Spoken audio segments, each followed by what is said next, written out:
For more than a century, the resolutions adopted by the Union for Reform Judaism have shaped the positions not just of our movement, but of the broader North American Jewish community and beyond. We are the movement that, before any others, welcomed gays and lesbians into our community. It was this body that, as early as 1963, called for an end to the persecution of Soviet Jews.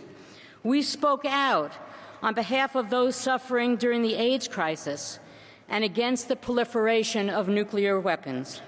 And we have lifted our voices together in support of a just, meaningful, and lasting peace between Israel and her neighbors. Well, today we have another opportunity. We have a new opportunity to make clear where we stand on issues that affect us as Reformed Jews, as Americans, and as Canadians, and as people who care deeply about the world in which we live. Now, here's the process we're going to follow this year. As each resolution is presented by Liz for a vote, I will entertain a motion to debate that resolution. That motion would need a two-thirds vote of this body in order to be subject to debate. If there is no motion to debate, we will proceed to vote on each resolution individually. Liz? The resolutions that are going to be before us to be voted on have been submitted by congregations and the arms of our movement. The resolutions were sent out to all of our congregations who were asked to submit comments to us about those resolutions.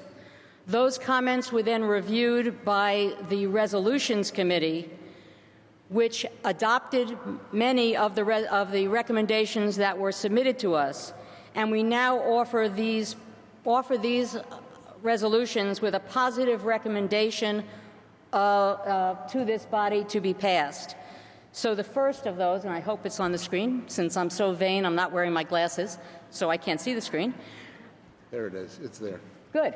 I move the adoption of the resolution in support of paid sick days, which was submitted by the Commission on Social Action, which has no revisions from the operative provisions of that resolution, which you all have seen.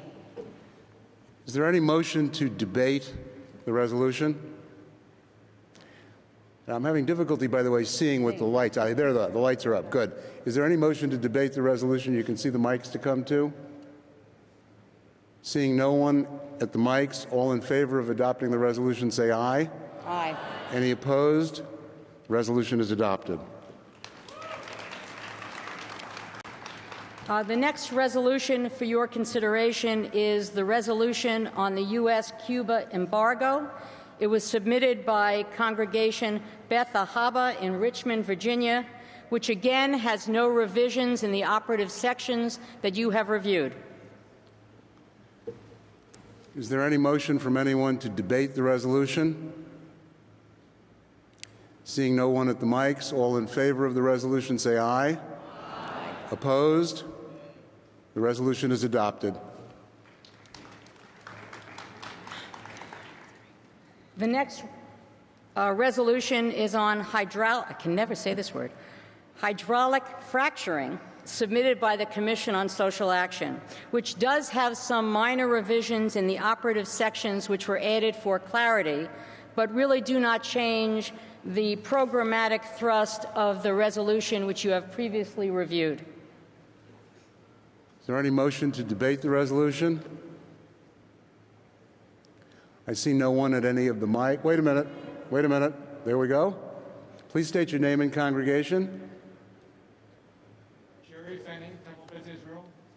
I believe there's some new science and technology which you do not need to use water. Do me a favor. If you have a motion to debate, tell me you have a motion to debate. I then put that to a vote, and if the group wants to debate, we'll debate. So, I have a motion to debate the resolution regarding. All right.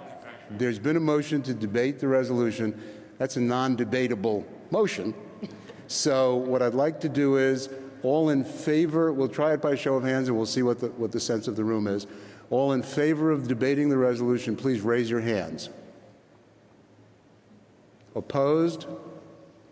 there is a sufficient number of people who want to debate the resolution that we will debate the resolution. Now, what I want to do is this. In the interest of time and under the rules we have, I want to limit each speaker to 2 minutes.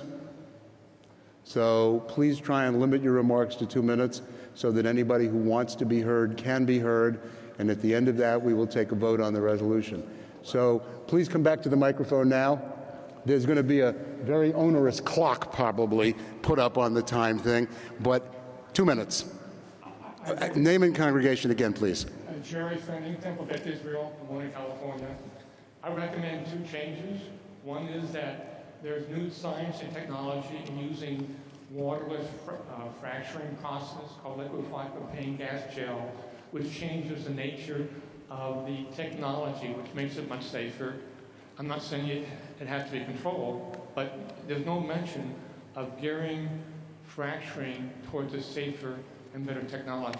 Secondly, the resolution only pertains natural gas to generating electricity, when the best form of, an alternate form is using natural gas for transportation for trucks, which does not compete with solar or wind power. There's no mention of that resolution using natural gas for transportation for trucks, which is very important. Thank you. In the back, Michael, I see you. Michael Wolf, Congregation Temple Emmanuel, Beaumont, Texas. After studying numerous government reports, not always that you believe government reports, there is not irrefutable evidence that we need a proposition like this to control the fracturing and to get energy independence. This would put a severe curtailment in that process. I see Mark Bitterman. Yeah, Mark Bitterman, Congregation Road of Shalom in New York. My main concern is that energy independence basically denies funds to people who support the enemies of Israel and the enemies of Israel, and therefore I think it is imperative that we move as quickly as we can towards energy independence. Thank you. I see somebody in the back corner in the orange shirt. No?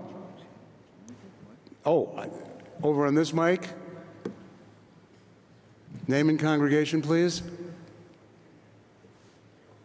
Yeah. Paula Shank from Congregation Beth Israel in West Hartford. Yeah, if they want.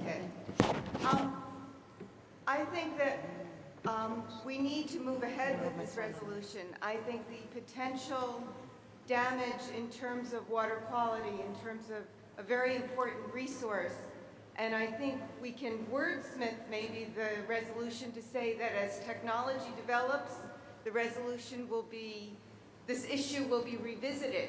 But right now, what's going on with fracking is very frightening in terms of our potable water.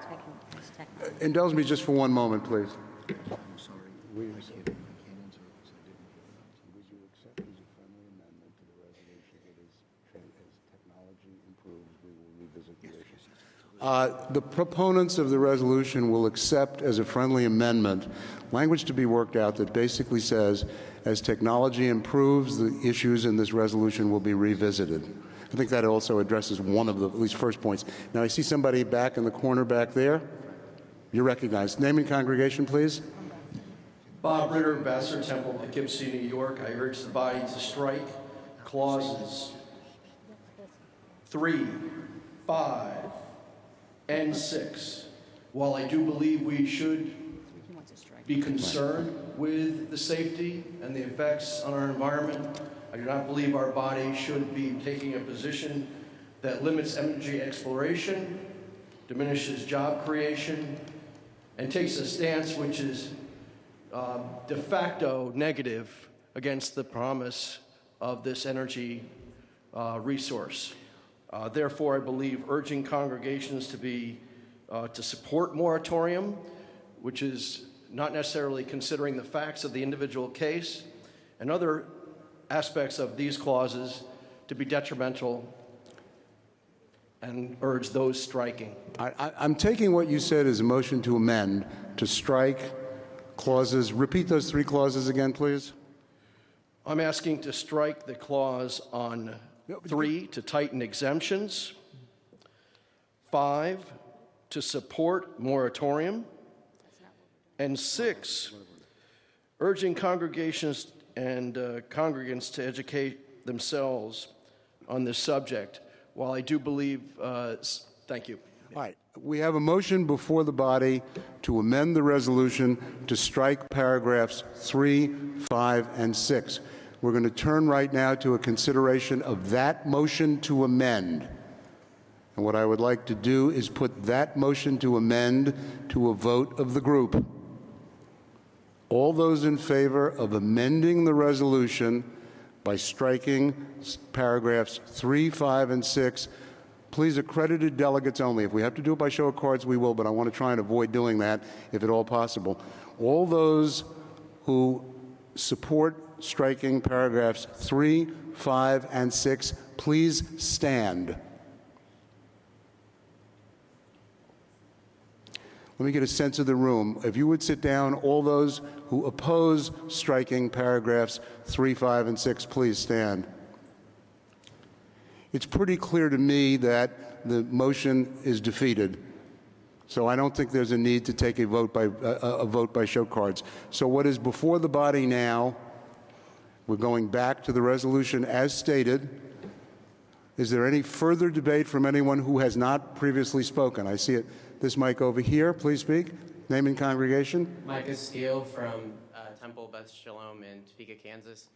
I think it's pretty imperative that we take a very strong stand on this at the current time.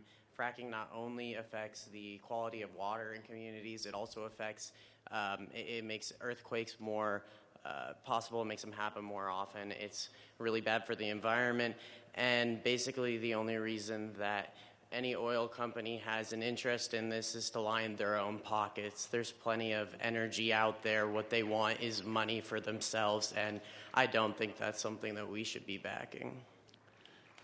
This microphone over here.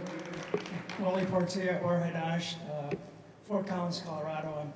I want to support this resolution. We've heard comments favoring the environment. We've heard comments favoring the process. This resolution tries to balance all of those concerns. It calls for additional research. Research is coming out. The resolution references research as recently as 2 months ago. There's a lot of research in the pipeline that we need to be concerned with and hear about. Communities that have placed a moratorium, like my own city of Fort Collins, with over 60% of the vote a month ago, need to be supported in calling for a halt until more research is done and the process is as safe as it can be. And there are areas like dense urban areas where fracking is probably not, should never be done, whereas areas that open rural areas where it should be done. In Colorado, that's the way it's shaping out. But I would favor this as a balanced approach to fracking, and I think it'll help our congregations. It'll give them some direction on where to go in this, with this subject.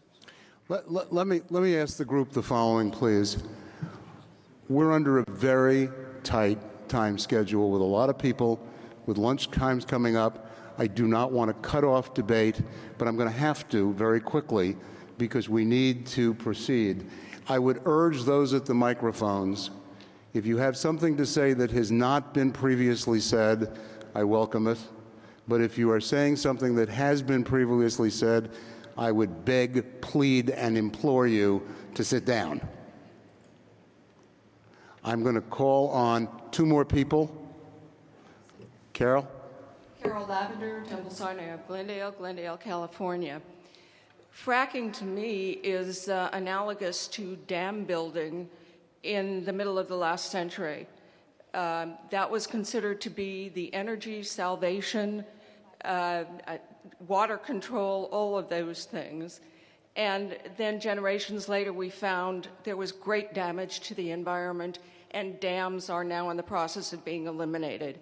I think on fracturing as well, we need to proceed with great caution until we have more information. Thank you, Carol. The last speaker I'm going to call on is back here in the red shirt. Thank you. Paul Weick from Temple Emmanuel, Tempe, Arizona. I'm in favor of most of this resolution, but I'm going to suggest, I think that the previous amendment may have failed because it took several clauses into account at the same time, and that maybe it might be worthwhile to vote on striking the clauses individually rather than 3, 5, and 6. I would like right now, if there's no objection from the group, I'm going to proceed to a vote on the resolution as written before the group. Let's try it by standing and sitting again as we did before to see what the sense of the room is. All those in favor of the resolution as amended by the statement I made to be revisited if there's new technology, all those in favor of the resolution as amended in that matter, please rise. Okay, everyone sit down. All those opposed to the resolution as amended? Resolution is pretty clearly adopted by an overwhelming majority of the group. We'll now proceed to the next resolution. What is the next resolution? Next resolution is First Nations. First Nations. Yeah, I know I should have found it. There it is. Okay. The next resolution for us to consider is the resolution, I'm sorry, thank you. The resolutions on First Nations, which was submitted by the National Social Action Committee representing the URJ congregations in Canada, which again has some revisions for accuracy and clarity in the therefore clauses relating to the governmental structures in Canada, but those changes don't go to the programmatic thrust of the resolution, and I move the adoption of that resolution. All right. The first question then before the body is there a motion to debate the resolution? I see somebody at the mic here. Yes. With respect, I have a one-word amendment, so I would like... Fire away. Fire away. Yes. Line 92, I would ask that the word compulsory be removed from the statement, create and implement a compulsory nationwide educational curriculum.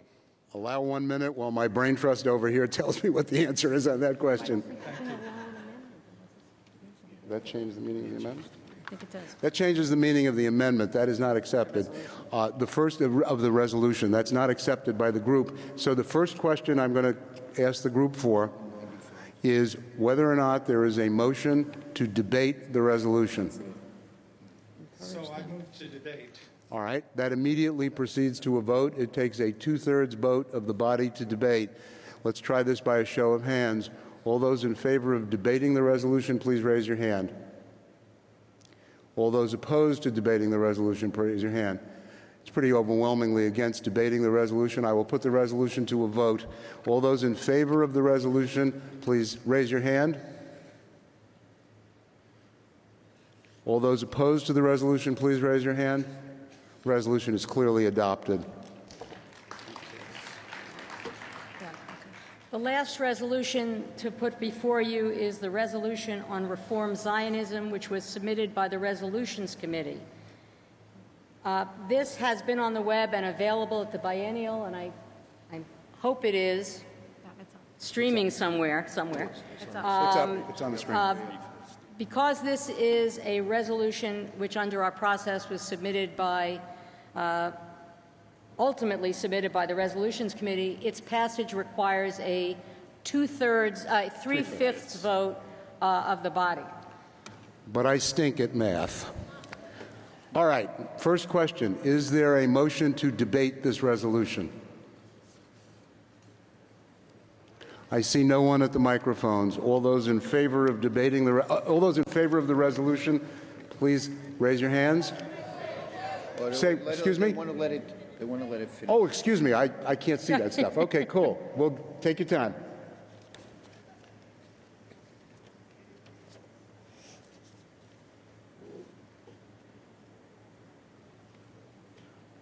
Somebody wave at me when it's finished scrolling through, please.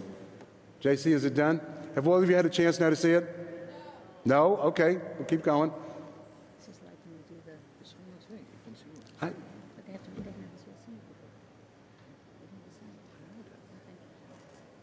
All right. It's just the The therefores. Go to the therefore clause, please. Keep going. Okay, stop right there. Now let everybody have a chance to read that. Okay, stop there.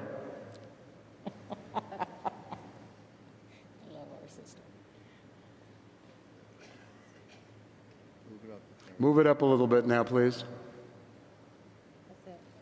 Oh, that's it. Oh, okay. Oh, cool. All right.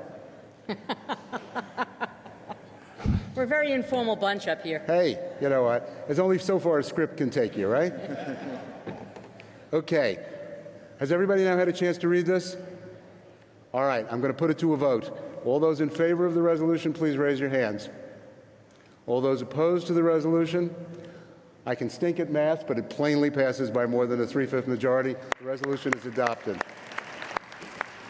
Before you go, I just simply want to thank you, Liz, for your leadership of the Resolutions Committee, to all the members of the committee who participated in the process. And this was a process with heavy involvement of congregational presidents. Thank you. See you later.